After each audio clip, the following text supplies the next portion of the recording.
Welcome to Kenton's videos. Enjoy the video. You start now. Interrupt the reset sequence by keeping the device powered and preventing automatic reboots.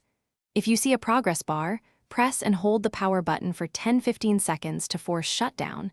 This stops the reset process mid-cycle. Make sure to remove any external media and unplug cables, because peripherals can trigger restart loops.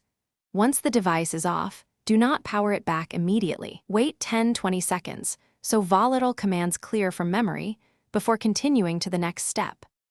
Once done shutting down, boot into the recovery menu to safely cancel any pending factory operations. You do this via the device-specific key combo or by using ADB. Run a DB devices, then a DB reboot recovery. From there, navigate to reboot or exit instead of wipe data/factory reset. If the reset was initiated through fastboot, use fastboot continue or fastboot reboot. Make sure to avoid selecting any delete commands. Use volume keys to highlight and power to confirm. To finish, power the device up normally and confirm your accounts and files are present. This verifies the cancel succeeded. If the factory reset continued despite interruptions, immediately restore from the most recent backup or flash a recovery image to recover partitions. Make sure to check for error messages.